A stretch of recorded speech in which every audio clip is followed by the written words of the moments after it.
Station परिसरातील उड्डाणपूल 6 महिन्यात पूर्ण करा, अन्यथा शिवसेना स्टाईलने आंदोलन करू. शिवसेनेचे नगरसेवक प्रतीक पेंडकर यांचा इशारा.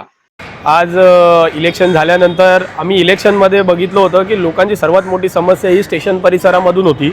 तर आज आपला एक रस्ता जो साधना हॉटेलपासून ते स्टेशनला येणारा जो रस्ता आहे तो आपला सिमेंट कॉन्क्रीटचा पूर्ण होऊन लोकांसाठी आपण खुला करण्याच्या प्रयत्नासाठी आज आपण इथे आलो आहे. रस्ता आपला पूर्ण झाला आहे, तर आपण सगळ्या रिक्षा आणि लोकांना येण्या जाण्यासाठी फुटपाथावर रेडी झालेली आहेत. तर आपण ते येऊन आज पूर्ण करून आज आपले ट्रॅफिकचे जे अधिकारी होते तसेच स्मार्ट सिटीचे जे अधिकारी होते सगळ्यांना आपण एकत्र घेऊन आज एक जॉईंट मीटिंग लावून आणि आज आपण पाहणी केली आहे. त्या पाहणीमध्ये आपल्याला आता पुढच्या येत्या आठवड्यामध्ये आपण जो साधनापासून ते स्टेशनपर्यंत येणारा रोड चालू करूया.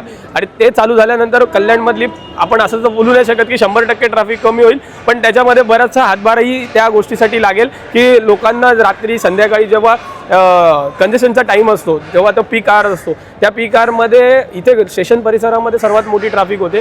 आपण जे आता नियोजन करायचा प्रयत्न करतो त्याच्यामध्ये थोडंफार त्यांना कुठेतरी एक 10-20-25% तरी फरक पडेल आपल्या ज्या रोजच्या नियोजनामध्ये असल्यामुळे. आपण हीच प्रयत्न चालू आहे की लोकांना कशा प्रकारे याची सुविधा आपण जेवढा लवकर देऊ शकतो. थोडीशी कामं बाकी आहेत. स्मार्ट सिटी हा मोठा प्रोजेक्ट आहे, पण नक्कीच आपण या आता येत्या 6 महिन्यामध्ये हा प्रोजेक्ट कंप्लीट करून त्यांनी आपल्याला स्मार्ट सिटीवाल्यांनी एक मेची डेडलाईन दिलेली आहे. आपण बघूयात की आता डेडलाईन नाही झाली तर आम्हाला आमच्या शिवसेना स्टाईलनी त्यांच्यावर कुठल्या तरी प्रकारे आपल्याला विचार करावा लागेल. आणि आता जे चालू होतं आहे ते लोकांसाठी थोड्या दिवसातच आपण एक खुलं करूया, असं एक आज पाणीच्या दौऱ्यामध्ये आमचं ठरलेलं आहे.